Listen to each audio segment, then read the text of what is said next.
تخص الدواسر. الخمس تخص الدواسر ما تخص غيرها. والقبائل الثانية ما هي فيه. مرة بدون مجاملات. بدون مجاملات، أولها مقعطة. أيوه. واحد. وسمت العصا. وسمى عصا الرجال اللي داخل. الجبين عليهم. قالوا روح أنت اسمع هذه عصاك وهذا واسمه.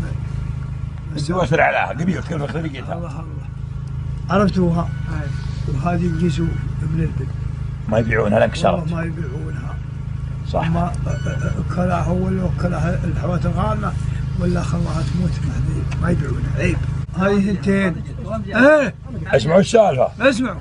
والثالثة الماء، والله ما يبيعه الدوسي، انه ما يبيعه، لا كان ما عنده الا من الرجال ولا عنده السيح، انه ما يبيع الماء. هذه ترى رجع هذولي. ها. والرابعة إذا جيت يا محمد يقول تركي وينه؟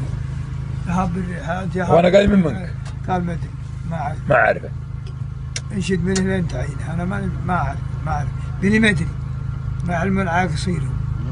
يمكن الرجال ذا يبي يذبح. ذي زين تنشان. خلنا ورجعنا. هذه أربع. أي والله. والخامسة المزارع اللي أنتم تتبعونها يقحطان تسهل الريح. يقحطان يعتابه الساجد. اي كفو والله كفو يا بن جليغم. حين عد الصج. والمزارع يتبعونها يقحطان لنا خبر. والله الحجم طير. والله الحجم طير. لا خلاص كمان بيشري التبن. والله ما يبيع حد دوسي. هذا خلاص قال خل المسلمين ياكلون التبن. اي والله لا. واللي ما يثبت الكلام هذا. ها؟ ترى ابوه مو بخالد ولا امه بنت الشيخ المهدي. والله كفو. والله كفو يا ابن جليغم. والله كفو يا ابو خالد. كفو لك ما كذبت. عديت الصج بيض الوجه.